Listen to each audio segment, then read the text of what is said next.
नमस्कार। उत्तराखंड की खबरों में आपका स्वागत है। मैं हूं आपके साथ सुरभि राजपूत। बुलेटिन की शुरुआत करते हैं। उत्तराखंड में सरकारी नौकरियों में राज्य की महिलाओं को 30% क्षैतिज आरक्षण देने पर भाजपा महिला मोर्चा और अलग अलग संगठनों की महिलाओं ने मुख्यमंत्री पुष्कर सिंह धामी का धन्यवाद किया और साथ ही साथ दरअसल उत्तराखंड में साल 2013 में हाईकोर्ट ने पूर्व में लागू 30% महिला क्षैतिज आरक्षण पर रोक लगा दी थी और जिसके बाद राज्य सरकार ने सीएम सुप्रीम कोर्ट जाकर इस मामले में मजबूत पक्ष रखा, जिस पर सुप्रीम कोर्ट ने हाईकोर्ट की लगी रोक हटाकर महिला आरक्षण को एक बार फिर से हरी झंडी दे दी है। आपको बता दें कि मुख्यमंत्री पुष्कर सिंह धामी ने 30% महिला आरक्षण लागू होने पर प्रदेश की महिलाओं को बधाई देते हुए कहा है कि उत्तराखंड गठन से लेकर अब तक महिलाओं की भूमिका अग्रणी रही है।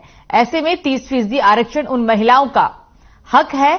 वहीं भारतीय जनता पार्टी की महिला मोर्चा की अध्यक्ष आशा नौटियाल ने कहा है कि राज्य सरकार के इस फैसले से प्रदेश की महिलाओं को लाभ मिलेगा, जिसके लिए प्रदेश की महिलाएं मुख्यमंत्री पुष्कर सिंह धामी और उनकी सरकार को आभार और धन्यवाद देती हैं।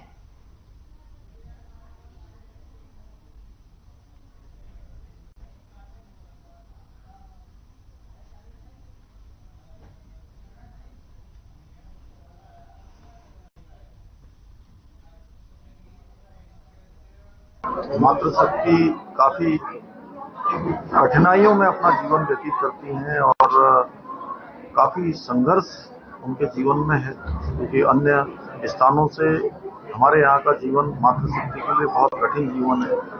इसलिए पहले से जो हमारा यहाँ पर आरक्षण चल रहा था, उस आरक्षण को बीच में रोक लगी थी माननीय न्यायालय में और हम सुप्रीम कोर्ट में गए। सुप्रीम कोर्ट ने उस पर स्टे दिया। हमने तय किया कि अपनी मातृशक्ति के हित में माताओं बहनों को आगे लाने के लिए, अपनी बेटियों को आगे लाने के लिए हम इस पर विधेयक लाएंगे।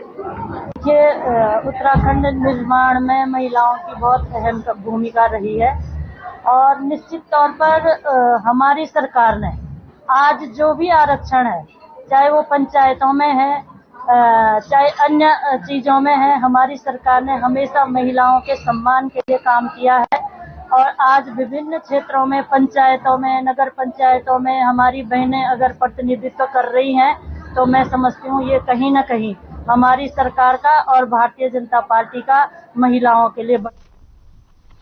तो सीएम पुष्कर सिंह धामी ने बड़ा फैसला लेते हुए पटवारी भर्ती के बाद अब एई और जेई की परीक्षा की भी जांच करने के आदेश दे दिए हैं। आपको बता दें कि सीएम पुष्कर सिंह धामी ने साफ कहा है कि इस मामले में मेरे पास शिकायत आई थी, जिसके बाद मैंने इसकी जांच के आदेश भी दिए हैं। सीएम के अनुसार आगामी कैबिनेट में हमारी सरकार सख्त नकल विरोधी कानून ला रही है और सीएम के अनुसार हमारी कोशिश है कि एक बार फिर पूरी सफाई हो जाए, जिससे कि तमाम नकल कराने वालों को सबक मिल सके।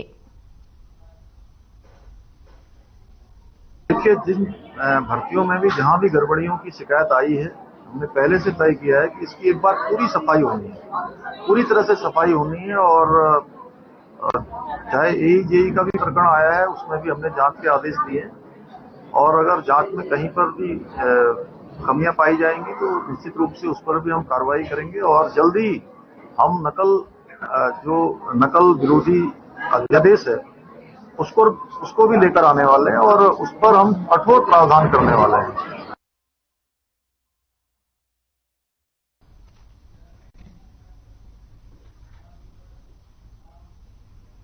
तो मुख्यमंत्री पुष्कर सिंह धामी ने जोशीमठ को लेकर बड़ा बयान दिया है। उन्होंने कहा है कि सरकार जोशीमठ को लेकर पूरी तत्परता से काम कर रही है और वहां केंद्र की 8 एजेंसी लगातार परीक्षण में भी जुटी हुई है। कुछ एजेंसियों की रिपोर्ट पूरी हो चुकी है और एनडीएमए इस रिपोर्टों का परीक्षण कर रहा है, जिसके बाद ये रिपोर्ट राज्य आपदा प्रबंधन विभाग को दे दी जाएगी। उसके बाद सरकार आगे का निर्णय लेगी। उन्होंने कहा कि एनटीपीसी और हेलंग बाईपास को लेकर विरोध कर रहे लोगों से भी अपील की गई है कि जोशीमठ में इस तरह का विरोध नहीं होना चाहिए, जिससे मैसेज गलत जाए। उनका कहना है कि सभी जन भावनाओं को ध्यान में रखकर फैसला लिया जाएगा।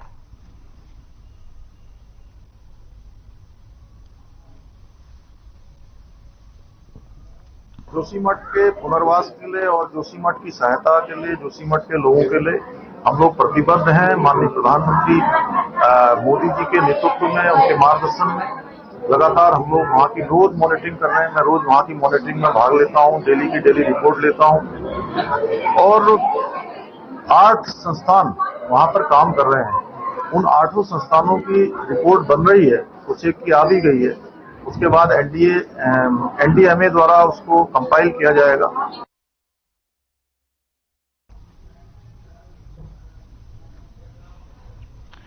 तो प्रदेश सरकार ने महिलाओं को 30% आरक्षण दे दिया है और जिसके बाद अब खिलाड़ियों को भी कोटा देने की मांग लगातार उठने लगी है और इसी को लेकर मुख्यमंत्री पुष्कर सिंह धामी ने कहा कि हम खिलाड़ियों को भी 4% कोटा देने जा रहे हैं और जो खेल कोटा पहले बंद हो गया था उसे दोबारा हम शुरू करने जा रहे हैं।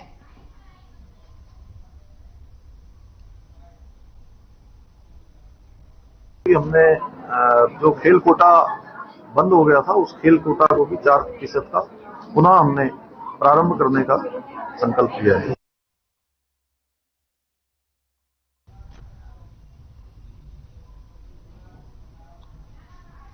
तो इस बीच एक बड़ी खबर विकासनगर से सामने आ रही है जहां अवैध प्लॉटिंग और अवैध निर्माण पर बड़ी कार्रवाई की गई है। एमडीडीए और तहसील प्रशासन ने यह कार्रवाई की। अवैध प्लॉटिंग में बनी सीसी मार्ग को तोड़ा गया। बड़ी जानकारी आपको बता दें कि यहां पर 60 से अधिक जगहों को चिन्हित किया गया था और एमडीडीए और तहसील प्रशासन ने इन्हें चिन्हित भी किया था। तहसील में जगह जगह अवैध प्लांटिंग का मकड़जाल है और इसी कड़ी में ये बड़ी कार्रवाई यहां पर की गई है। 60 से अधिक जगहों को किया गया है चिन्हित। साथ ही एमडीडीए और तहसील प्रशासन की तरफ से ये कार्रवाई देखने को मिली। विकासनगर में अवैध प्लॉटिंग और अवैध निर्माण पर बड़ी कार्रवाई की गई। एमडीडीए और तहसील प्रशासन की तरफ से ये बड़ी कार्रवाई की गई है जहां अवैध प्लॉटिंग में बनी तमाम जगहों को चिन्हित किया गया और साथ ही बता दें कि इस दौरान ये बड़ी कार्रवाई प्रशासन के तौर पर की गई, प्रशासन की तरफ से की गई। अवैध प्लांटिंग को लेकर बड़ी जानकारी बता रहे हैं जहां अवैध प्लांटिंग में बनी सीसी मार्ग को तोड़ दिया गया है और साथ ही 60 से भी अधिक जगहों को चिन्हित किया गया। ये कार्रवाई के दौरान की तस्वीरें हम आपको दिखा रहे हैं। एमडीडीए की तरफ से ये कार्रवाई की गई है अवैध प्लांटिंग को लेकर और विकासनगर में ये कार्रवाई देखने को मिली। पहले आपको बता दें कि यहां पर 60 से भी ज्यादा जगहों को चिन्हित किया गया है और अवैध प्लांटिंग में जो सीसी मार्ग को बनाया गया था उसे भी तोड़ दिया गया है। ये तस्वीरें हम आपको कार्रवाई के दौरान की दिखा रहे हैं। विकासनगर से एमडीडीए तहसील प्रशासन ने बड़ी कार्रवाई की अवैध प्लांटिंग को लेकर और अवैध प्लांटिंग को लेकर ये कार्रवाई देखने को मिली है। विकासनगर में सीसी मार्ग को तोड़ दिया गया है और अवैध निर्माण जो यहां पर करवाया गया था इसे पूरी तरीके से ध्वस्त कर दिया गया है।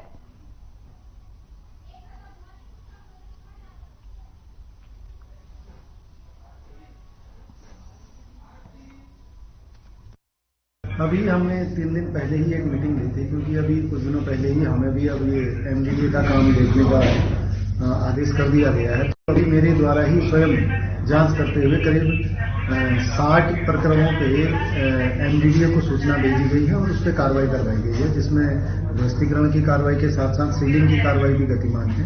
और आगे भी हमने एक टीम बनाई है, विकासनगर की एमडीडीए विकासनगर करके एक ग्रुप बनाया हुआ है जिसपे हमारे सारे लोग जुड़े हुए हैं और लोगों से भी हम अपील कर रहे हैं कि जहां जहां इस तरह की सूचना प्राप्त हो रही है तो उससे हमको अवगत कराएं और आगे उस पर कार्रवाई की जाए।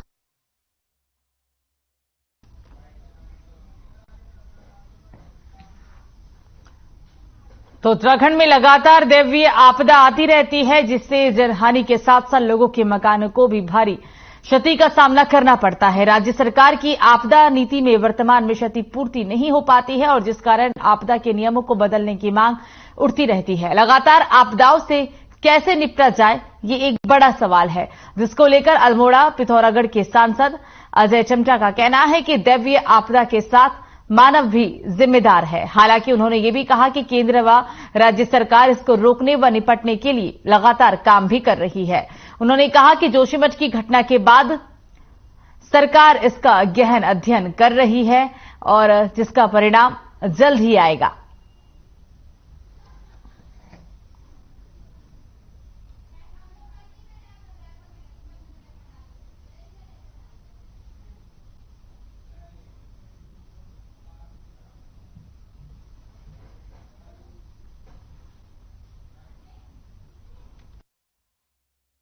हर बार अलग अलग प्रकार के आपदा में भवनों से संबंधित, भूमि से संबंधित और भी जो कच्चे घर हैं उनसे संबंधित आपदाओं में प्रदेश सरकार को हमेशा विशेष रूप से भारत सरकार ने समय समय पर जब बड़ी आपदाएं आई हैं शिथिलता दी है, ऐसा नहीं है। और सरकार के माध्यम से अच्छे बजट का प्रोविजन भी किया है, क्योंकि मेरी लोकसभा के अंदर अगर आप देखते हैं तो धारचूला और बुलशारी के अंदर जितने तटबंध बनाए गए उससे बहुत बड़ी जमीनों का रुकाव हुआ है। ऐसी बागेश्वर कपकोट के अंदर भी आपने देखा होगा।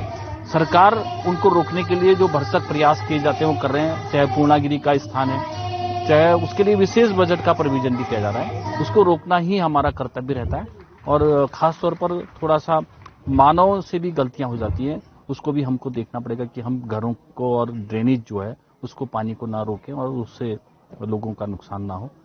जोशीमठ के लिए क्योंकि जितने स्थान पे आया वहाँ की स्थिति सामान्य है, वहाँ पर सरकार ने विशेष ध्यान दे करके और वैज्ञानिक तरीके से उस पर काम करना प्रारंभ।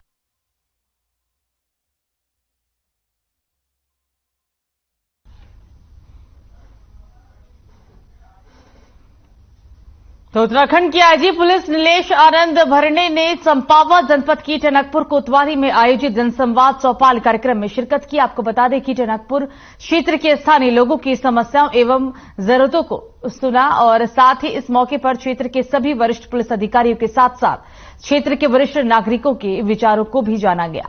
आईजी नीलेश आनंद भरणे ने मीडिया से रूबरू होते हुए बताया कि मुख्यमंत्री पुष्कर सिंह धामी का निर्देश है कि पुलिस अधिकारियों को सीधे जनता से संवाद स्थापित करना चाहिए। आपको बता दें कि इस दौरान उन्होंने ये भी कहा कि हम काम करेंगे और जल्द ही सभी स्थानीय छोटी बड़ी समस्याओं को हल कर लिया जाएगा।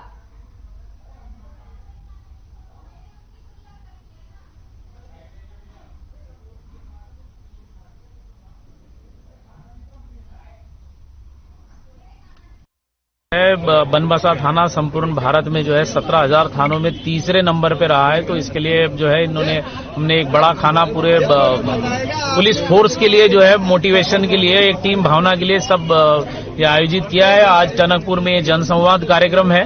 हमारे माननीय मुख्यमंत्री जी है, इनके निर्देश रहते हैं कि वो जो है हम जनता से सीधे रूबरू हो और जनता के बीच जाए और जनता में जो है वो चौपाल लगाए, जनसंवाद करे और उनकी समस्याओं को सीधा मौके पे ही निस्तारण करे। तो आज जो भी समस्याएं साइबर, ट्रैफिक, नशे से संबंधित जो आई है और मां पूर्णागिरी में जो है वो यातायात को लेकर सीसीटीवी कैमरे की जो समस्याएं आई है।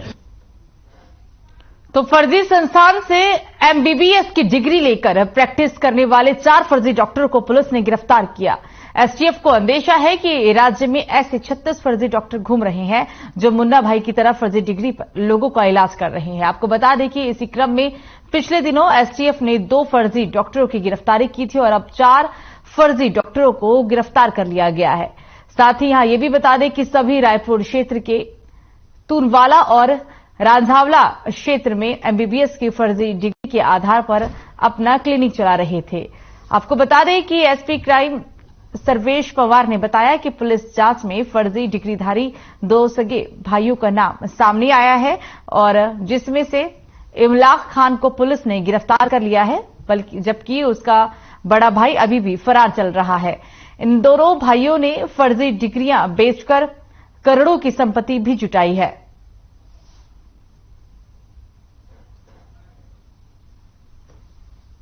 जो मुकदमा था 10/1/2023 को थाना नेहरू कॉलोनी में एसटीएफ द्वारा ये पंजीकृत कराया गया था 19/23, जिसमें ये था कि कुल 36 डॉक्टर्स ऐसे पाए गए थे जो फर्जी बीएमएस की डिग्री लेके जो है वो प्रैक्टिस कर रहे थे अलग अलग जगह।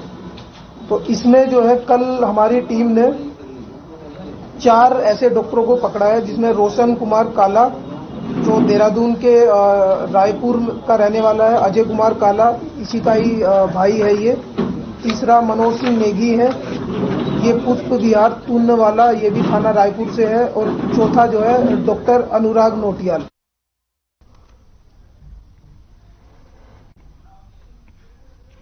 तो नागपुर की अंधविश्वास उन्मूलन संस्था के द्वारा बागेश्वर धाम सरकार अर्थात पंडित धीरेन्द्र शास्त्री के विरुद्ध जब से चैलेंज की बात कही गई है, देश भर में श्री बागेश्वर धाम के धीरेन्द्र कृष्ण शास्त्री के शिष्य व हिंदू संगठनों में काफी नाराजगी देखने को मिल रही है और देश के अंदर अलग अलग जगह पर धरना प्रदर्शन भी हो रहा है।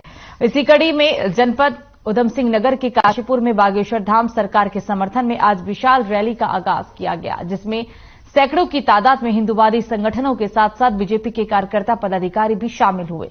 साथ ही रैली के अंदर जमकर जय श्री राम के नारे भी लगाए गए। रैली को काशीपुर के मुख्य बाजार में घुमाया गया। बागेश्वर धाम सरकार के खिलाफ टिप्पणी करने वालों के खिलाफ आक्रोश देखा जा रहा है और साथ ही इस रैली के माध्यम से चेतावनी दी गई कि सनातन धर्म के खिलाफ अगर अब कोई भी टिप्पणी की गई तो कोई भी सनातनी शांत नहीं बैठेगा। देखिए, सनातन सत्य है और बागेश्वर धाम बालाजी महाराज जो हैं छतरपुर वाले, उसको लेकर के, उनकी आध्यात्मिक शक्तियों को लेकर के बहुत सारे प्रश्न उठ रहे थे। काशीपुर के युवा धार्मिक जो हमारे संगठन है, उन सबने आज बागेश्वर धाम बालाजी महाराज के समर्थन में ये ध्वज यात्रा निकाली।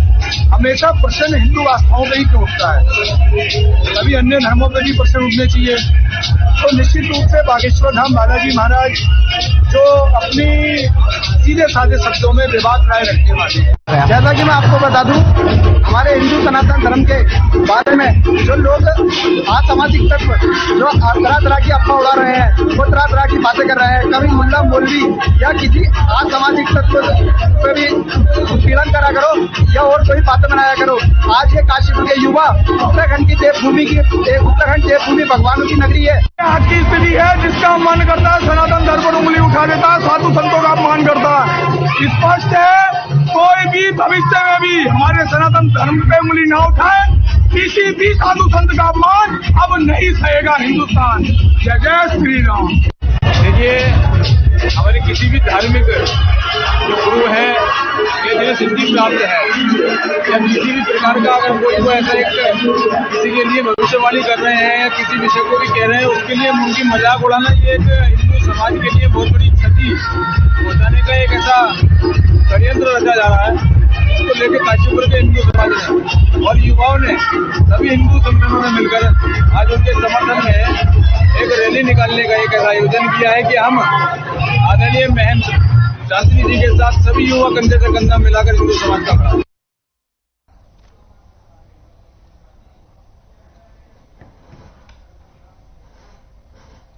तो पौड़ी जिले के 15 विकास खंडों की ग्राम पंचायत विकास अधिकारी विकास भवन में अपने एक सूत्रीय मांग को लेकर बीते 12 दिनों से धरने पर अड़े हुए हैं।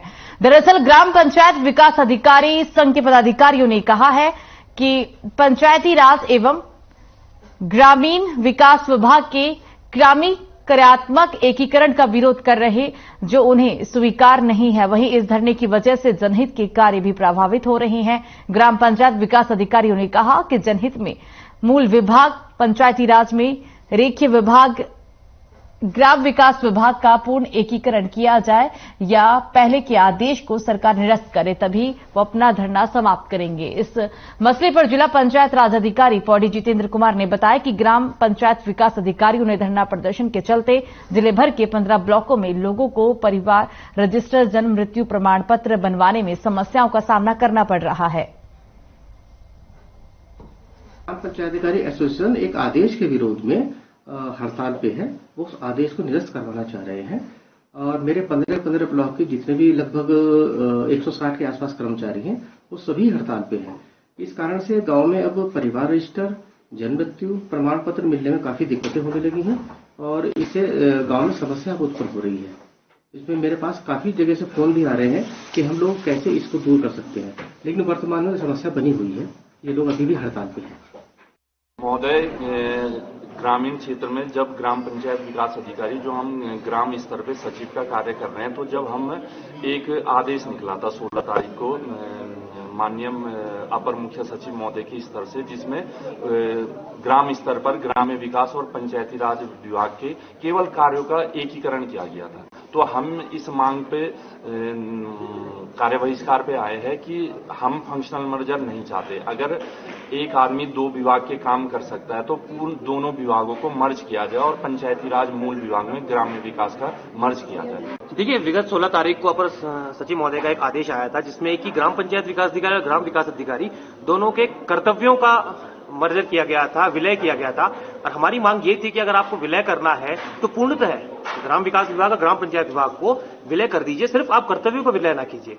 देखिए, समस्याएं सबको हो रही हैं, जनता को परेशान करना हमारा कहीं से भी ध्येय नहीं है, लेकिन क्या करें जब हमारी खामोशी को हमारी मजबूरी समझा जाए और हमारे अधिकारों का अतिक्रमण किया जा रहा है तो हमें सड़कों पर और इन धरनों पर उतरना पड़ रहा है। हमारी मांग ये है जो ग्राम विकास विभाग और ग्राम पंचायत विभाग का केवल कार्यात्मक विलय किया गया है, उसे केवल कार्यात्मक न करके पूरी तरह विलय कर दिया जाए ताकि दोनों प्रकार के कार्य हम पूर्णतः कर पाएं। इस समय हम किसी को परेशान करने की मंशा से यहाँ पर उपस्थित नहीं है। हम भी समझ रहे हैं कि ग्रामीण जनता इस समय परेशान हो रही है, लेकिन हमारी भी कुछ मांगे हैं कि हमें केवल कार्यात्मक रूप से हमें बोझिल न किया जाए, अगर विलय किया जाए तो पूर्णतः किया जाए। अभी भी केवल सरकार की तरफ से हमें स्थगन मिला है। हमारी भी मजबूरी थी क्योंकि बार बार ये प्रयास किए जा रहे थे कि पंचायती राज व्यवस्था जो पूर्व से एक संवैधानिक संस्था है उसको ध्वस्त करने का बार बार प्रयास किया जा रहा है। और इसी संबंध में जो अभी 16 तारीख में एक आदेश पारित हुआ है, उस आदेश के खिलाफ सारे ग्राम पंचायतिकारी संगठन, एडीओ पंचायत संगठन, एडीपीआरओ और पंचायत निरीक्षक उद्योग इसके विरोध में हड़ताल पर। तो उत्तराखंड एसटीएफ और वन विभाग एसओजी की संयुक्त कार्रवाई में एक हाथी के दांत के साथ 3 वन्यजीव तस्करों को गिरफ्तार करने में सफलता हाथ लगी है। पकड़े गए तस्कर हाथी दांत को बेचने की फिराक में थे, लेकिन इससे पहले ही वो दबोच लिए गए। वही जानकारी देते हुए रामनगर वन प्रभाग की एसटीएफ पूनम कैथोला ने बताया है कि एसटीएफ देहरादून एवं वन विभाग एसओजी के साथ वन क्षेत्राधिकारी देवचोरी की संयुक्त टीम ने कार्रवाई की। अभियुक्तों के पास से 9 किलोग्राम हाथी का दांत बरामद किया गया। संयुक्त टीम ने तीनों से पूछताछ कर जांच पड़ताल भी शुरू कर दी है। छापेमारी अभियान में एसटीएफ देहरादून के निरीक्षक अबुल कलाम, वन विभाग एसओजी प्रभारी कैलाश तिवाड़ी, वन क्षेत्राधिकारी ललित जोशी, सुंदर सिंह, वन दरोगा विमल चौधरी सहित वन कर्मचारी उपस्थित रहे।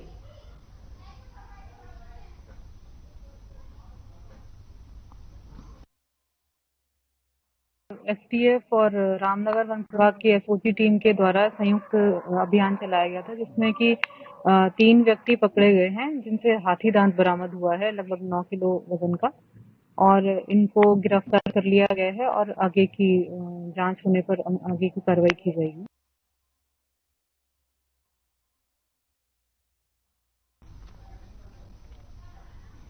तो 9 किलोग्राम का हाथी का दांत इनके पास से बरामद किया गया। दांत बेचने की फिराक में थे ये आरोपी। बताया जा रहा है कि ये संयुक्त कार्रवाई रामनगर में की गई है। वन तस्कर को इस दौरान गिरफ्तार किया गया और इन तस्करों के पास से 3 तस्करों को गिरफ्तार किया गया है, जिनके पास से 9 किलो का हाथी का दांत बरामद हुआ है।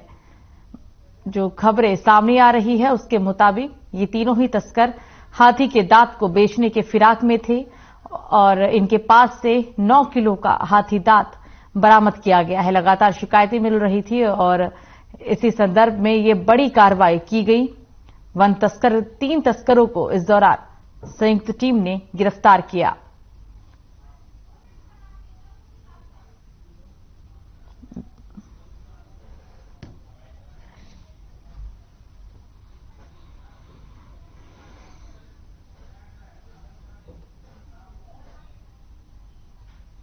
तो भीम आर्मी ने ज्वाइंट मजिस्ट्रेट के माध्यम से राष्ट्रपति के नाम ज्ञापन सौंपा। सैकड़ों की संख्या में इकट्ठा होकर भीम आर्मी के कार्यकर्ता रुड़की पहुंचे और गोल चौराहे पर इकट्ठा होकर रुड़की ज्वाइंट मजिस्ट्रेट के माध्यम से एक ज्ञापन राष्ट्रपति के नाम सौंपा है। साथ ही आपको बता दें कि भीम आर्मी के राष्ट्रीय अध्यक्ष महक सिंह ने बताया है कि उत्तरकाशी में दलित बच्चों को मंदिर में जाने पर इतना मारा गया कि वो बुरी तरह से घायल हो गए और अब देहरादून के अस्पताल में जिंदगी और मौत के बीच लड़ रहे हैं।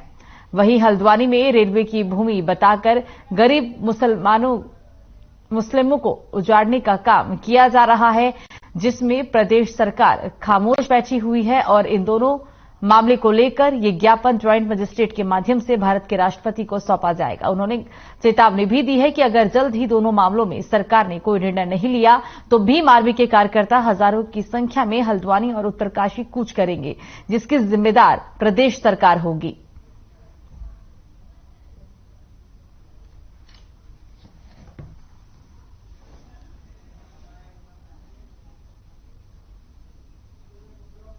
के द्वारा महामहिम राष्ट्रपति महोदय को ज्ञापन भेजा जा रहा है हल्द्वानी प्रकरण से संबंधित और उत्तरकाशी प्रकरण से संबंधित। दोनों मामले उत्तराखंड प्रदेश के हैं। जिस प्रकार से हल्द्वानी में हाईकोर्ट के द्वारा ये फरमान जारी किया गया कि लगभग 78 एकड़ जमीन रेलवे की है, जिसमें 99% मुस्लिम है, सरकार के द्वारा कोई संज्ञान नहीं लिया गया है और लगभग 6000 घर वहां पर बने हुए हैं और जिनमें लगभग 50,000 लोग रहते हैं।